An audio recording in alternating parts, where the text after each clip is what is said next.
Hello, welcome to the Theology Pugcast, and we've got a special treat today. We've got another guest, and we've had a number of them here lately, and we're really pleased to have him. But let me introduce myself first. I'm C.R. Wiley. I'm a pastor. I serve a church in the Pacific Northwest, and I've written a number of things, and I'm a senior editor for Touchstone Magazine. Tom Price. I teach systematic theology, theological ethics, and some philosophy. One of the places is Gordon Conwell Theological Seminary. Our friend Glenn Sunshine is not with us right now, but we do have somebody to sit in his chair, and that's Ben Merkle. Ben, why don't you introduce yourself? I know a lot about you, but probably not things that I would say or necessarily all the things that you want us to have said or whatever. But Sure. just fill us in. Yeah, so I'm Ben Merkle. I'm the president of New St. Andrews College in Moscow, Idaho. I've been president now, I think, 9 years, but been teaching there for a long time. I'm a senior fellow there as well. I've taught some classical languages and theology. I'm also a minister at Christ Church. I preach at our downtown service in Moscow. Married my wife, Becca, and I have 5 kids who are now spreading throughout the world. I got to see my son and his wife here. He's been up at St. Andrews. They came down to spend some time with us, and now have 2 grandchildren. I think that's probably the most concise intro I can give. Well, it's great stuff. Well, we're here in Oxford, and the podcast is doing a tour, but it just so happens that NSA has also got its own a series of events going on. Yeah, we've had a group of sort of friends of the school that have been with us for the last week. We've started doing this once a summer. We'll take a group somewhere. Last year we did Israel, and this year we're doing Oxford. So because I did a master's degree and a doctorate here in Oxford, I had lots of places I wanted to show them, and I enjoyed playing tour guide. But also, there is something to Oxford in the way that it has had this. It's a great example of the way an educational institution can have a disproportionate impact on a nation and on a world in the promulgation of culture. Well, as you noted, Ben, you're a graduate of Oxford, and so is Tom. You guys are kind of coming home. This is like your old stomping grounds. Yes, sir. So how many years were you here? We lived here 3 years, and then I took another 2 years to write my dissertation. I did that back from home, so I would fly over pretty regularly. I had a supervisor. It was kind of funny. I was doing my dissertation, and the first couple years I was doing it, literally there were a handful of libraries in the world where you could find the books that I was researching in. So I was in Duke Humphrey's library every day, would ride my bike in and work. But the last year that I was here, I think this was 2009, when I'm working, right next to me, in the chair next to me, somebody is scanning books for Google Books. Mm-hmm. That didn't exist. Or at least it didn't have the resources I needed. But the next year, everything I needed all you now needed was a Wi-Fi connection, and all of these things that you used to have to, get all the way into the body of the library. Now they were online. But I had a supervisor that did not believe in technology. She really struggled to believe that if I was just doing something online, it wasn't real research. So she was very dubious whether I could do my work. And also, she wouldn't do a Zoom call or anything like that. So anytime I had to have a meeting with her, I literally had to fly all the way Idaho to Oxford and come in and go into her office to meet with her. So one time I finished a chapter of my dissertation, emailed it to her, set up a meeting, flew over to come in. She hadn't read it yet. But we'll reschedule. This is why we've left them in the dust economically. Anyway, this does bring up kind of something fun to consider as we were laughing about our experiences living in very tight urban environments and so forth. I lived in Cambridge, Massachusetts. I always have to, when I'm here and I say Cambridge, everybody immediately thinks I'm talking about that other school on the other side of London. But when I say that, I mean Cambridge, Massachusetts was there for about a decade. But the central sort of area in Cambridge, Massachusetts has a very similar feel and vibe. It's not as charming, but parking is a challenge. And when I got here and I saw that I wasn't going to be able to park the vehicle that I had, they say we have 2 parking spaces here, but they're like parking spaces for like a Fiat and a Mini Cooper. Right, yeah.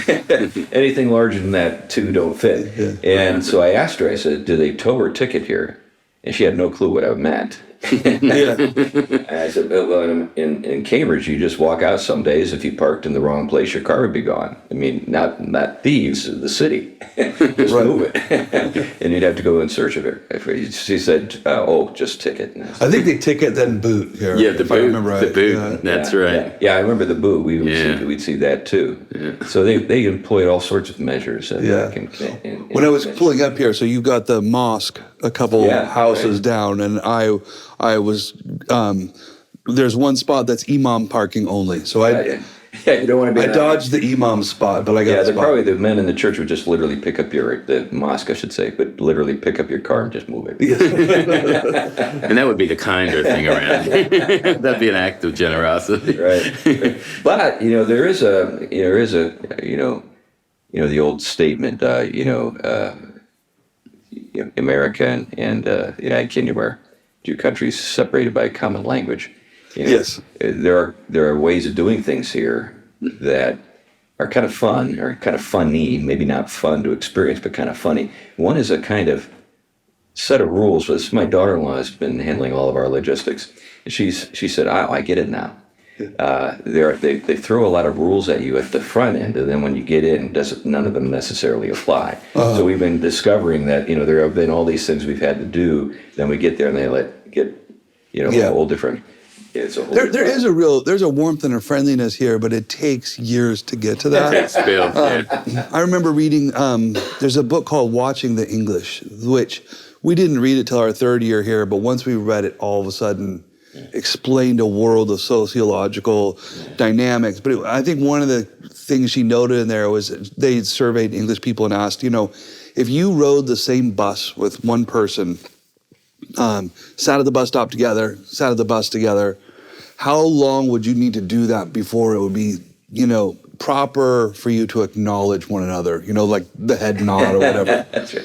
And in my mind, I'm thinking that's probably about 1 week, 2 weeks. And I don't remember the exact answer, but it was in years. It was something like, by the fifth year, it would be okay to kind of acknowledge. Yeah. But once you get to that point, there is this like real warm. Well, that's the thing. I noticed that a lot of the colleagues I had in the department, it took a while to break through that barrier. Yeah. But when I finally did, they have become some of the closest friends. And I remember going through a few challenges here, and I remember they were the first ones to call me, even besides my friends from the States and from other countries. They were the first ones, and to keep me running. It was really impressive. Yeah. Well, that's there's similar dynamics in the United States between, say, New York City and the West Coast. On the West Coast, everybody seems like they're friend and nobody's your friend. Yeah. East Coast, everybody seems like they hate you, but when you're in trouble. I think that'd be the English critique would be that the American that really quick friendship is superficial. And that what they're talking about is something much deeper. But this brings up something also that's worth considering. I can sense the class dynamics here in a way that I don't sense generally in the States. Yeah. Well, and that was the one thing that in watching the English, I think that we really picked up on was how much that's at play here, even though to the American ear, you don't hear it, know it, or understand it until you've been here for years, and then all of a sudden it clicks. Although when we would say, okay, now I get it, I see how England works, people would always say, no, you see how Oxford works. This is Oxford, this is not the rest of England. This is a really weird place. Oxford's a unique... Well, that's an interesting thing to consider. How is it different? Oxford from the rest of the UK. I think that, so first of all, the class thing really goes back to education, which is funny because for us, we tend to think that class is mostly about wealth. It's an economic status, but it's much more about education. And so if you were in a certain pipeline of schools, the exclusive boarding schools, your Eton, Harrow, Winchester, that sort of thing, and those are across the UK. If you're in that pipeline, then you're getting a very particular education. You're also getting a very particular accent, that classic BBC accent. Yeah. So you have all these regional accents that are more sort of working class. And then if you're in this certain class of schools, you're getting a socioeconomic accent and education and bearing and just kind of way of presenting yourself. And then those schools are feeder schools for Oxbridge, Oxford, Cambridge. Yeah. And so those schools then form this kind of what has been that classic English middle class for centuries. That, but I think what's happening is that middle class is losing its grip, it's losing its power, whatever. And so now you have that accent displaced. You know, there's a real desire to have the regional accents on BBC, on the news and everything, and not have this accent that is increasingly seen as kind of snobbish and whatever. And there's kind of an embarrassment about it. I think it was interesting just doing the tours at Oxford, how many of the tour guides, most of their comments were critiques about, it was like a self-loathing of the university culture, the dons and all of that. Yeah. And so I think a lot of that is just kind of getting pushed out, but it's still there. Yeah. But just over the last 10 years, I think it's lost what it used to have. So, you and I, Tom, have kind of, a background in other classes in the United States. Yeah. How did it go for you, kind of working with those class dynamics? I think one of the things that was struck out for me was how some of that class, at least internalized class dynamic for a lot of American students coming here. I was coming from the South. I did go to Duke University, so I had some preparation for this world a little bit. But one of the things is I had a very thick Southern accent. So that itself, amongst people in the States, especially from Pennsylvania north, it becomes sort of an issue of divide. First conversation at high table, sitting across from someone from Pennsylvania. The people from Britain they probably thought it was a cute accent they had heard in the movies, The first thing he literally said to me is, I think we should be fighting. I mean, from my accent, he's from Pennsylvania, and anyway. But that was odd to me that would carry over the real pressure to kind of one up someone based on accents in the U.S. here in the UK. Yeah. But on the whole, I think I was ready for the academic environment, and I just let it roll with what I had and what I came with, and after a while I kind of worked my way in. I often think of C.S. Lewis coming here from, even though he was prepped very well and very conversant in English, he still would have been betrayed by his accent. Oh yeah. Yeah, well, Alistair McGrath noted that yesterday. He's from Northern Ireland as well, and noted that C.S. Lewis would have been perceived as an outsider because of that, which is, of course, for us as Americans who kind of look at Oxford through a haze, sort of a nostalgic haze, difficult to kind of get it, grasp. So let's think a little bit about NSA and Oxford. Yeah. So New St. Andrews, there is the St. Andrews in your son's there. But is there anything that you could say, well, my time in the UK, it has influenced how I approach? Yeah. Oh, yeah. So much of it. Oxford was an exceptional time, and times where it was just utter misery and stupid and terrible, but then times of just glorious, wow, this is the most amazing thing ever. So definitely struck me about what we could be doing with what we're doing with NSA. I think that those 4 years from 18 to 22 are some of the most influential in a young person's life in shaping their understanding of themselves, who they are, what they want to be, what they could do. And so it's worthwhile to take a lot of time to really think through exactly the kinds of experiences you're giving and what you're trying to point them to, and how you can use an institution to help shape and mold them. I think Oxford gave me ambition in that suddenly realizing that I could step into a conversation with amazing people and hold my own and fight for something that I believed in, argue for it. Also made me learned to not be starstruck as well. That just because so and so's in the room, we're nothing. The rules of gravity haven't changed. Everything's normal. Just hold it together. But also, I think that Oxford has really spent, obviously, many, many centuries in thinking through exactly how to use education well. The tutorial system is phenomenal, and trying to recreate something like that.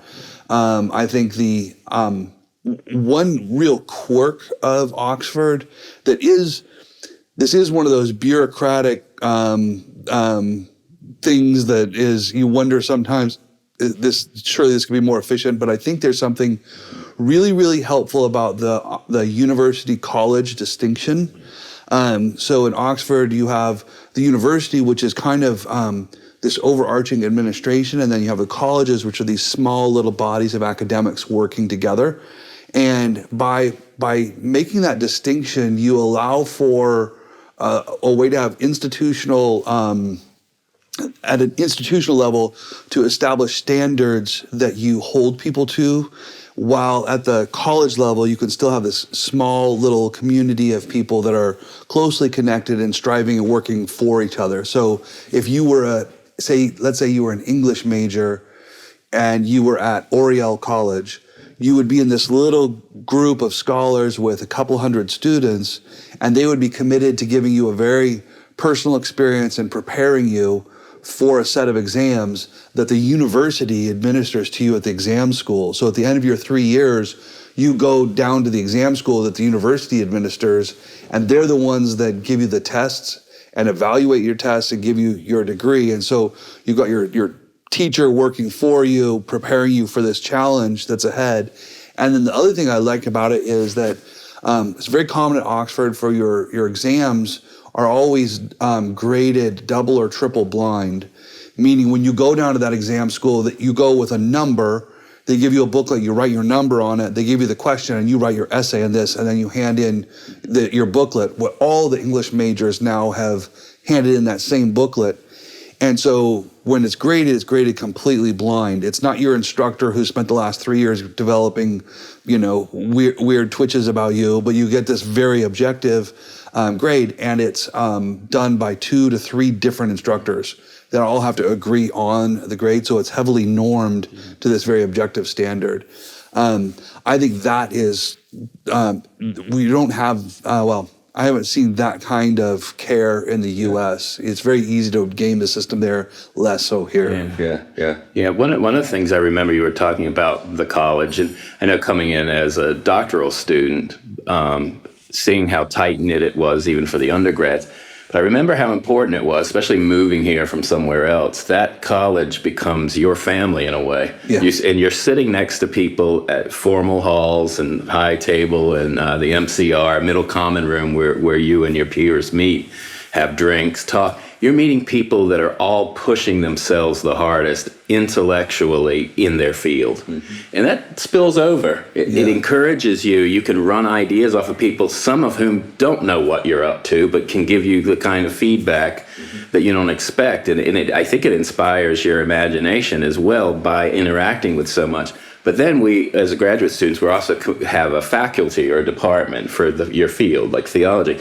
So I haven't been here in 16 years, and people from both my college that were within distance and my faculty department came out to our events. I mean, that's how close-knit we still are. That's great. Yeah.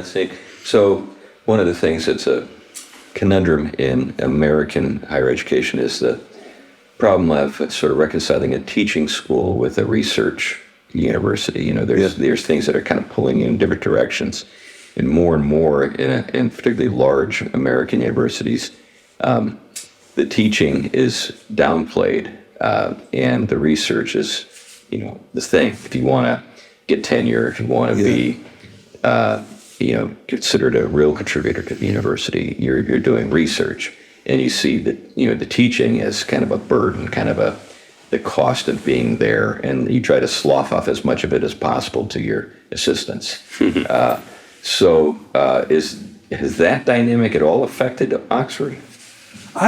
I don't know how equipped I am to answer that because I don't know enough about what the research side looks like, or I've never served on faculty here. I just know what it was like to be a graduate student. So I'm not sure what the balance is like there. I would say that the instructors I had, it was a very high touch, high expectation for their input to me. I mean, the fact that your classes are always a class of 2 to 3 people, to the instructor meant the amount of... There's no hiding in this situation. No, there was a real strong expectation that you don't hide. I still remember once we'd all turned in our papers in.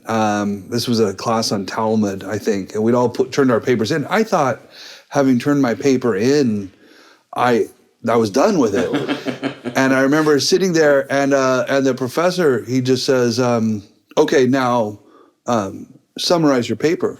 And he goes around the room, and I realized I can't for the life of me even remember what I wrote. I completely deleted the entirety. It was one of the most embarrassing word salads that and he sits there and he looks at me and he is, You're an American. He's got this yarmulke. And we all call him Rabbi Shlomo. I don't remember what his name was, but he actually was funny because sometimes he would be lecturing, and it's a class of 3 of us, and he would literally fall asleep in the middle of a sentence.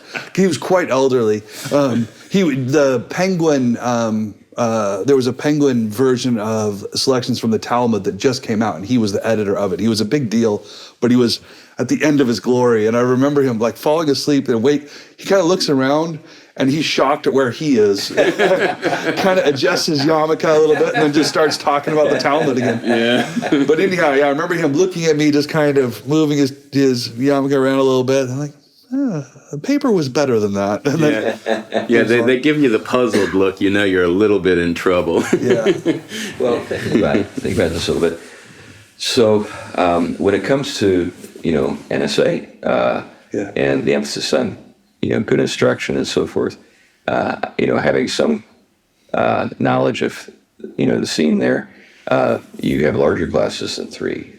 Yeah, that's one of the things that Oxford has the benefit of, just a lot of money. It really, when you're sitting on the kind of wealth they're sitting on, I think that the endowment for the boat club for my college is larger than anything I hope to get to for NSA.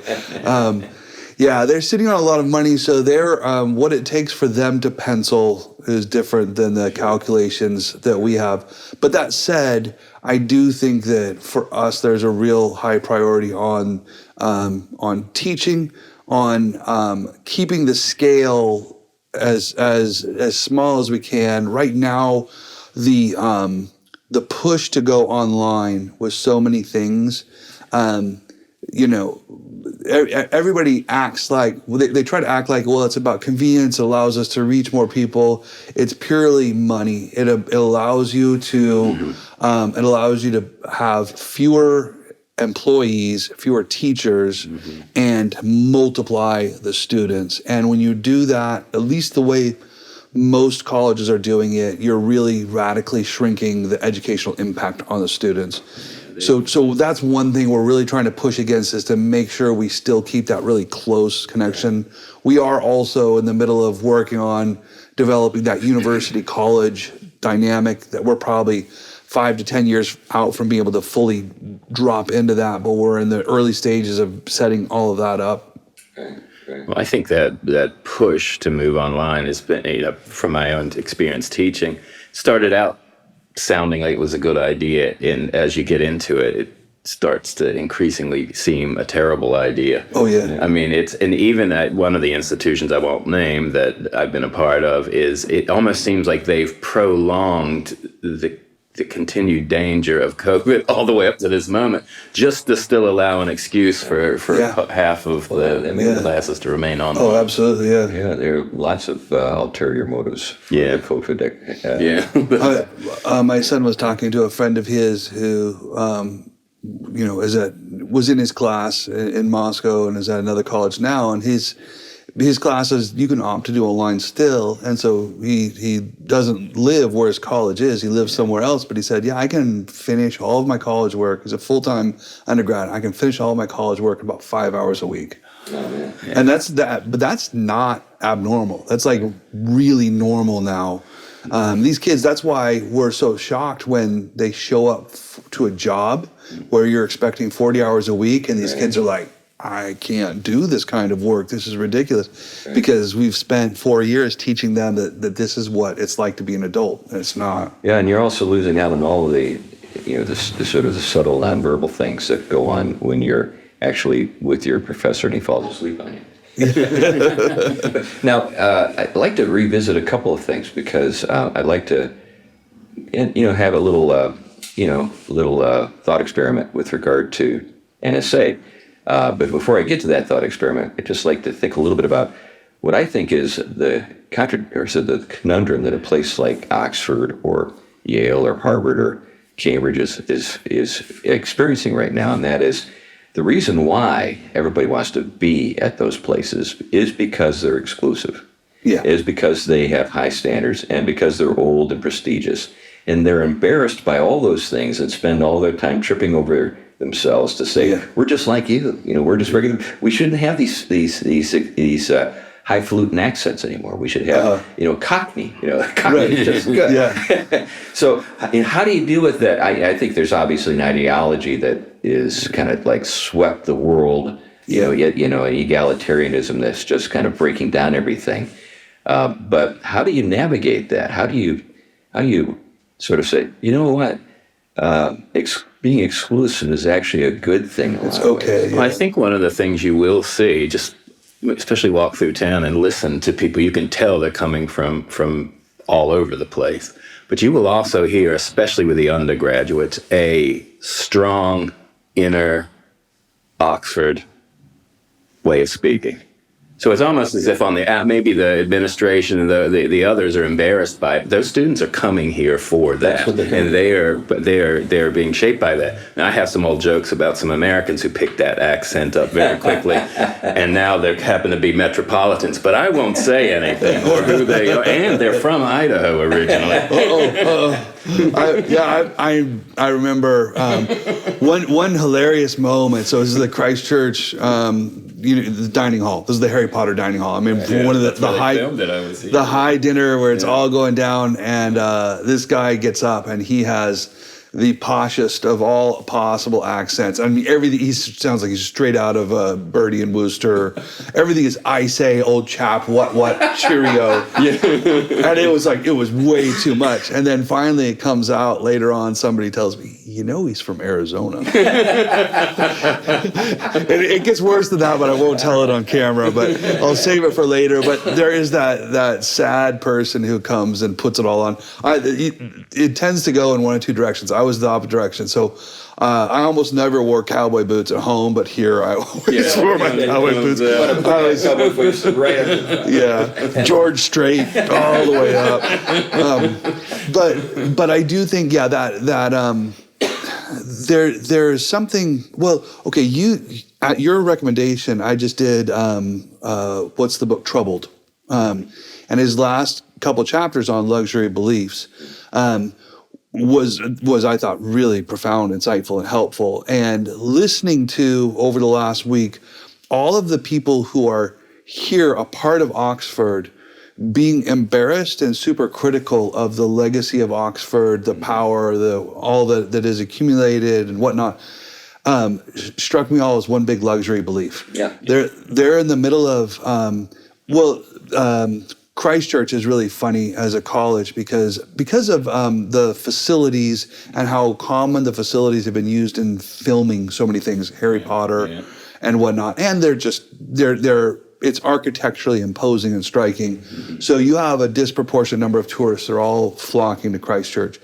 And it comes out, after I'd been here for a year, I find out that actually the college makes more from the tourist entrance fees than they do from the student fees. Yeah. Like the tourists are the actual industry. We're almost, but it's funny because then you, as a student, you look at the the snobbery about everything, and now that snobbery being directed at Oxford itself. Yeah. And it's like, look, if that was true, then leave. Right. Don't go here. That's right. And if it's true, quit profiting off of it. Right. Yeah. Right.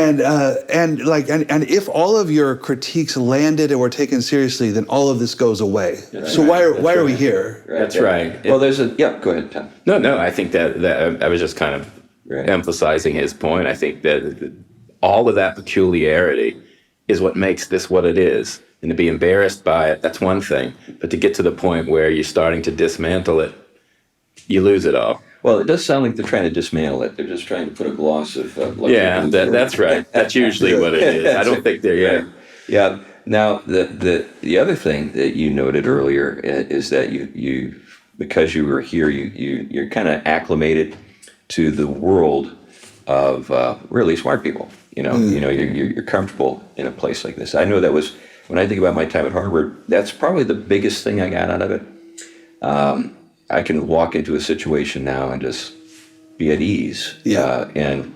Somebody, we were with Alistair McGrath, we're joking with him. That kind of thing. You're not starstruck like you know. Yeah. So if you do aspire to having some kind of literary, vocation or something like that, or teaching, it's great to be in a setting like this where everybody was the big fish in the small pond. Yeah. And now they're all thrown together. Yeah. And it's time for you to see who is really the big fish. What does it actually mean to be a big fish? Right. It's interesting, when C.S. Lewis had finished up his undergrad and he was sticking around thinking about where to go, he was very attracted to the philosophy departments, and he always had that inclination. Well, he was running for a variety of positions, and he kept getting beat out by another Price, H.H. Price. Of course. The prices are always bugging people. But one of the things when he got beat out a second time, in his notes, he put, quote, H.H. Price, dangerous man. but that's what happens once the competition. Oh, sure. But the upside of it, it's a frightening thing to maybe step into a situation like that, and you think, well, I'm going to be exposed. I'm just posing here. This is but after a while, you realize, hey, that guy was wrong. And you called him out on it. Yeah. And then suddenly you're like, oh, your confidence level goes up. You're like, I can swim in different. One thing I remember learning, a friend gave me this advice early on that he said, and this had to do with as I'm moving forward in my degree, particularly for the doctorate, you have to have 3 different defenses, and each defense they bring in different people to come defend. So you're not defending with your supervisor. Your supervisor is preparing you, and then the college brings in, or the university brings in, these people that you're going to defend against. Yeah. And frequently they would fly. I remember one of mine, they flew somebody in from Belgium. Yeah. They bring them in from all over, whoever's like the top person for you to defend against. And my friend told me, don't worry about being really ambitious about who you get to go against, because he said the A-list, like celebrity scholars, those are the ones you want. You think that you're going to be intimidated by that, but it's the B-list people that are insecure, and they will shred you because of their insecurity. They're trying to get there, but the A-list people are the ones who are just comfortable with who they are. Yeah. And I found that to be the case. I had a mix of B-list and then A-list. I ended up with Diarmaid McCulloch. He was on mine for all 3 of my defenses, which is exceptional. Yeah. And he wasn't at the Eagle and Child. So I had him, and he was as A-list as you could get, and it was because of him that's why my dissertation gets picked up by OUP. So he's the one that grabs it and publishes it there. Whenever I was with him, he was just so helpful. I mean, he was warm, friendly, encouraging, helpful. Yeah. The other people, that insecurity made them really deeply unpleasant. But it did make me realize that when you're insecure in the room, it's actually not good for you. The more the more at ease and more unthreatened you are, the bigger of a person you become. Oh yeah. And I've also noticed it's good for them to bring in people who aren't fighting each other in the intellectual field, because sometimes that plays out in how they evaluate trying to figure out where you land. Where you land. Right. But it is, seeing them at the other end of that long table that's a little intimidating. But that's one of the things, again, if you're prepped well, and even that, I think you're supposed to be a little intimidated. You're supposed to be a little nervous when you leave. Oh, sure. Yeah. Sure. Yeah. That, you need a little bit of energy to keep your mind sharp. So let's think about the fact that, Oxford's been around a while. 800 plus years, or maybe I'm cutting it short, and maybe it's longer. But there was once a time when it was about the size of NSA. Yeah. I know it's hard for us to think about it that way. Now we have an institution where people come from around the world to be part of it. They bring their beliefs, right? They bring their cultures. Kind of the cost of becoming a world-class institution is the world comes. Yeah, right. And suddenly you've got demands being placed on you that can challenge maybe the culture, the ethos of the place. So, for example, we have a lot of people from the Muslim world here now, and this is a school that has historically been very forthright about its Christian, worldview and its traditions and everything. But there are lots of folks in the Muslim world that have got a lot of money, and they can fund things, and they can do things. And then there's kind of just this internal need, to be welcoming, as an institution. Well, we don't want people from, India to feel awkward, because of their religious beliefs and things like that. And I'm just, focusing on the religious dimension, but there's a much larger sort of thing. So when it comes to, long-term dynamics, how do you stay true? It's almost as though you find yourself with this challenge. We want to be a world-class institution, but we don't want the world. What I'm saying? How do you navigate that? Yeah. So I think being as clear as you can on mission and vision, and keeping a strong hand on that steering wheel, not getting, I think the money thing is always, that's probably the number one thing that pulls people off, is there's funding over there for that, and then that reshapes what you're doing. I noticed, like, over the last couple of years, we've been working on increasingly trying to do grant applications, and what I keep catching is like, all right, are we applying for funding for the thing we're doing, or are we trying to come up to things we could do that would get funding? And it's like, once you start doing that, that's just going to slowly pull you off, and you have to keep catching those kinds of things. So I think looking out for that. I noticed, as president, one of my major jobs is that of fundraiser, and I think that when you're doing when you're soliciting donations and you're spending time with donors, there is a tendency to start to adopt that customer is always right kind of personality, where you're appeasing something that at some point you have to be ready to say, well, maybe we're not the place that you should be giving, because this is what we're doing. So I think being crystal clear about your vision and then constantly correcting to make sure that you're on that is really, really important. I'm curious to see, what does it look like to try to do that generationally? Because at NSA, we're still in our first generation. Doug Wilson's the founder. He's still on the board. He's still around. What does it look like when we're 3 generations in? I think we know how to keep an institution on track over the course of 1 generation.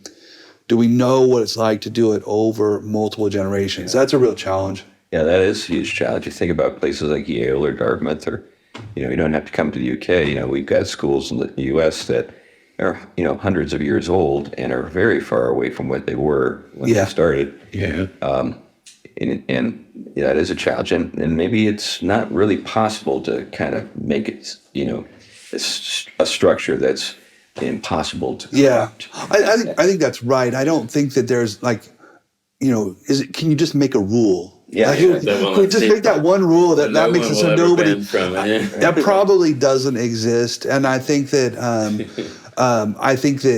a lot of it is the grace of God as He over time preserves. And I think things fall away, but then also things are recovered.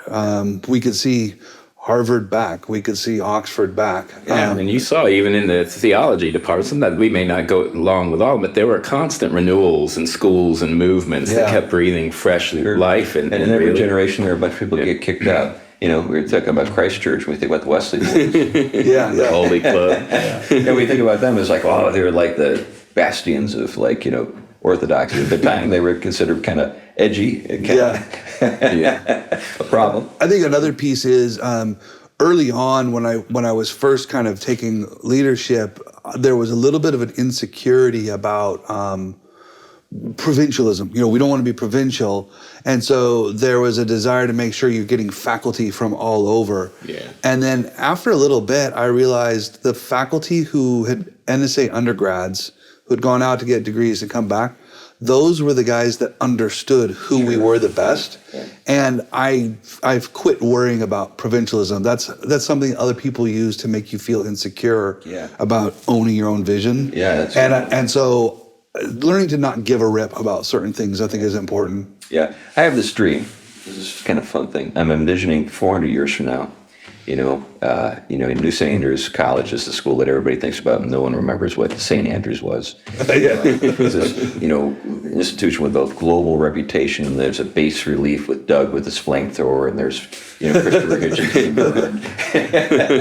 that kind of thing. What would you like to? We're having a little fun here. This is the thought experiment. What would you like to see 400 years from now? We can record it. We can put this in a time capsule. Ooh, yeah. Well, I think that I look a lot of what Oxford has accomplished. I would really like to see something very similar. So multiple colleges and a premier institution of learning that has a legacy of having created some very significant culturally impacting things. So, right now we've got the Hale Institute that is committed to the recovery of the common law tradition.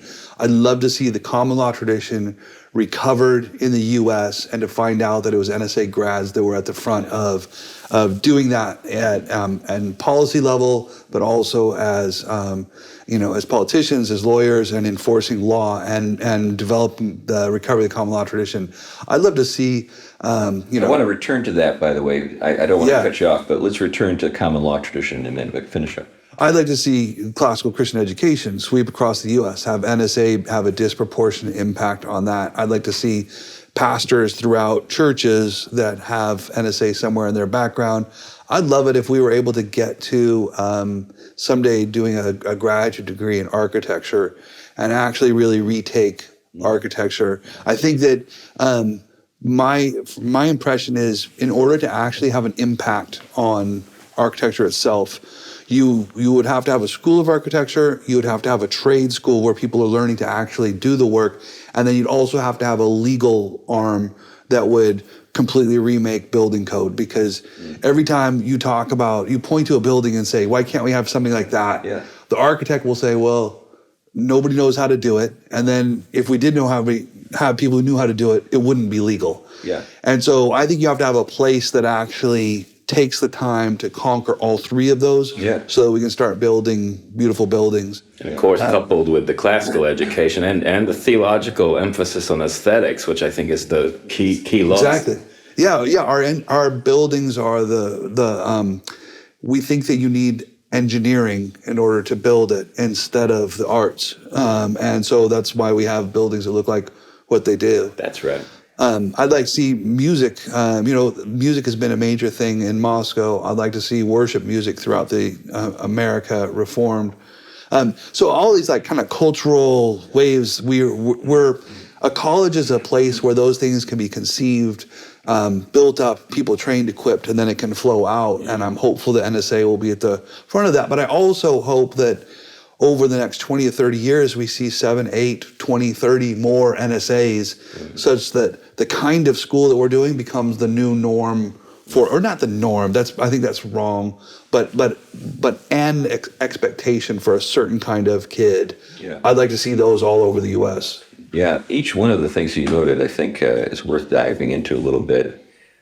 Getting back to the common law tradition, so a lot of folks don't really know what that means. I think, when we think about the positive, versus the common approaches to law.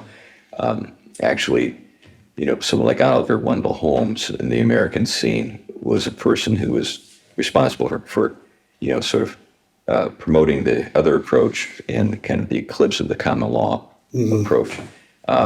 What is the common law way you think about it? You should get Jeff Schaefer on the show. Right. Jeff is the guy to unpack it. But I mean, the common law tradition is what America was founded on, and it goes all the way back. Some trace it back to Alfred, some would trace it back to Moses. Yeah.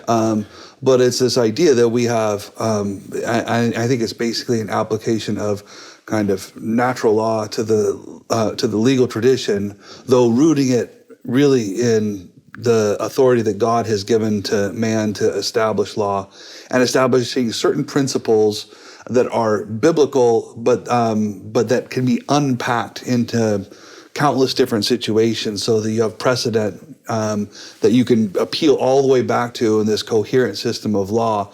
And I think that, Jeff is the guy you need here because it's always fun to get him to show you, okay, this problem you have over here, we have centuries of solution and answer to this if you would just go back to these books that everybody's throwing out. Yeah, but that's the thing. It's the precedent. There's a tradition of law and application, and with the positive law tradition, it's all kind of thrown out. We're going to get scientific now, and we're going to just kind of work with data and not try to think about even the culture. If the culture doesn't want to receive this more sort of scientific approach, too bad for the culture. Right. So when we think about, say, architecture, right, as somebody has some background in the building trades, so much, I think this is an underappreciated fact. A lot of what drives architecture in its limits and sort of potential has to do literally with the materials. Everything is sort of standardized. And so you're working with these standard, like just take the typical piece of sheetrock. It's 4x8 in the United States. I don't know what they do over here, what they call it, but 4 feet by 8 feet. So everything kind of works that way. If you want to do something quick and cheaply, you build everything on that grid, that model 4x8.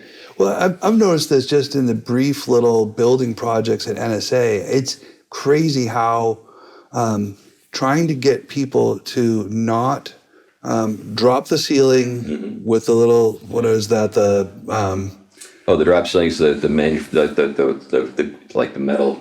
Yeah, and the little things that set in it. So you say, don't drop the ceilings. I want to keep the ceiling this height. You turn around for a second, the ceilings are dropped.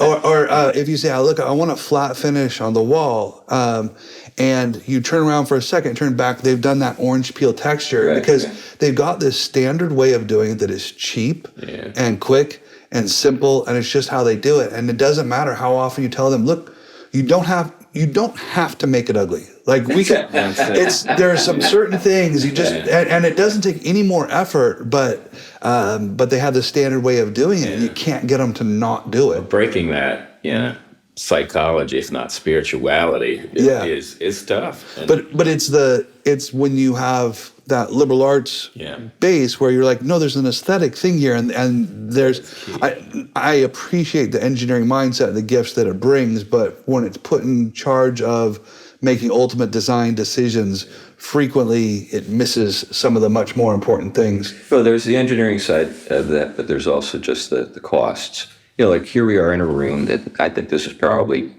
maybe 1910, 1890-ish. I can just look at it and just, no. That's what it, and we're maybe looking at a 9 feet 3 inches. Yeah. kind of what I'm thinking when I look at it. And then, there's just a lot of, trim work and multiple layers of it. So what we're looking at, it takes a while to put up, and it might not even be wood. I think it is, but in many cases it's often just plaster. But that kind of stuff.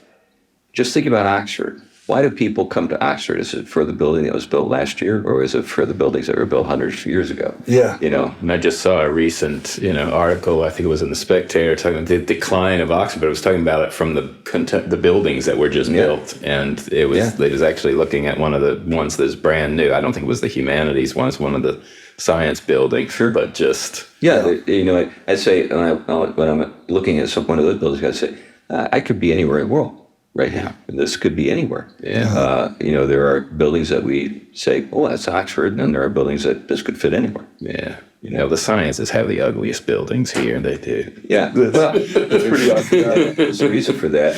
And oftentimes scientists don't think in these terms. That's right. Although they used to. Yeah. I remember when I was working on an addition on Cape Cod, and the biggest thing I had to get across to my people was that beauty is important. Yeah. It was the weirdest thing. I mean, they weren't thinking in those terms at all. Yeah. I remember there was we put an addition on the building that was about the same size as the current building, and it was going to include a fellowship hall. And when the design build firm that specialized in churches came with the original sort of set of drawings, it dwarfed the sanctuary. And I said, what does that say? And the guy looked at me and I had two heads. What do you mean? What does it say? I said, the fact that the building dwarfs, this new gym dwarfs the sanctuary, it implies something, doesn't it? He's like, what do you mean? What do you mean? It means that it implies it's the most important part of the building. He's like, I said, I don't care if you understand what I'm talking about. Just go back and redo it. And we did. At the end, the sanctuary remained the most prominent feature of the complex. But I had to talk them into it. Yeah. There was just time and time again, I was saying, you know what? We really need a beautiful piece of a beautiful room here. What do you mean? Yeah. Well, anyway. Yeah. Yeah, and those things, who is it? We make our spaces, and then afterwards our spaces make us. Churchill, I think. Yeah, and I think that we have paid too little attention to these cultural decisions that are shaping who we are, our laws, our buildings, our music, all of that. And I think that's where, coming back to the question about NSA, an institution like a small college university has this disproportionate impact on the lives of these kids. They're like this forever. And for us to be really purposeful about the kinds of things we're putting in at that moment has over generations the ability to really significantly steer larger culture. Yeah. And you think about the two things that have been left out of kind of the modern naturalistic mindset, form and purpose. I mean, these are the very things, all of these things are missing as well. And these are the very things we're crying back, especially with the richness of the Christian forms and purposes, which gave a deeper life to meaning and significance that fostered these environments. Those are the very things bracketed out of most discussions about things. So now, NSA is basically in the growth mode and looking to build and is acquiring other older buildings and trying to retrofit them to work for. So there's some challenges there. You've got some limitations. You also have some interesting possibilities.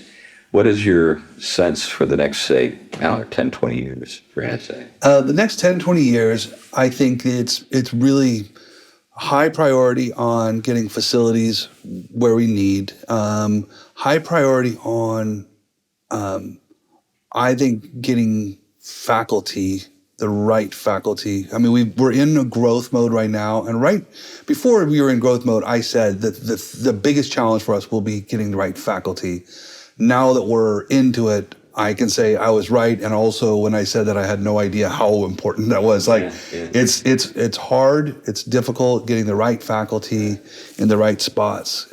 So that's probably a huge challenge because they're really the lifeblood of the school. But getting the facilities where they need to be, recruiting the right faculty, and establishing, I think that over the next 5 to 10 years, we're going to be setting up the kind of the basic structure of that college to university model, and getting that right is really, really tricky. So I think a lot is happening over these few years that will set at what NSA will be like for the next 100 years. Mm-hmm. Well, we're getting to a point where we should wrap things up. Anything that you want to say as we do that, Tom? No, it's been great seeing you again and in Oxford this time. I didn't know you back when I was in Oxford. I think I had just left when you came. What year did you leave? I left in 2006. I arrived in 2006. Okay, so They just miss each other. Yeah. So if you wanted to make a pitch to a prospective student, or what would that sound like? For NSA? For NSA, just kind of to wrap this up, why would somebody pick NSA? Let's say, you had a person who could go to lots of places. Maybe it was, maybe the sky was the limit. Maybe they had been accepted at Harvard or whatever. And right. What would you say to them to get them to come to NSA? Is the famous ad that was in, I feel like it was in the London Times or something, of advertising for Arctic explorers. Yeah. Promising hardship, little food, right. Death likely, glory certain. I don't know. If I could give some sort of quick NSA version of that. I mean, I think at NSA, I think we are we will be what Oxford has been, and to be here now is critical. There are people who go to colleges like tourists, and then there are people who go to colleges like explorers, and we want those that are ready to be the explorers, that want to be on the front end of building something significant. Really do believe, and we really are working towards having NSA being the proving ground for tomorrow's culture shapers. And that's what I want. That's what we're working to build. So I don't think it's for everybody. I don't think college is for everybody. I think that's one of the things that colleges do wrong, is try to create this notion that if you want a job, you have to go to college. I think that's a farce and a lie, and it's undermining colleges, really. Right. So we're not for everybody. Lots of people will come and say, I just don't think it's for me. And I think you're right. You ought to go somewhere else, and it's not a bad thing. But there is a certain kid who is, particularly that kid who's like, I want to be challenged. I don't know exactly what I want to do, but I want it to be hard. I want to really work to disproportionately impact the world and to serve God. NSA is not the kind of college you go to get away from your parents' rules so you can experiment with new sins and whatnot. It's really a lot of very committed Christians. But if you're that young man or woman who's desiring that kind of challenge, proving ground, NSA would be a really good place for you. Great. Good stuff. All right. Well, thanks for coming and being part of this conversation, Ben. Thanks for having me. Yeah, good to see you. I think we're going to be hanging out a little later today with some architecture stuff. But anyway. All right. Oh, that's right. Yes. Right. All right. Thanks a lot for listening to the Theology Pugcast. Bye-bye.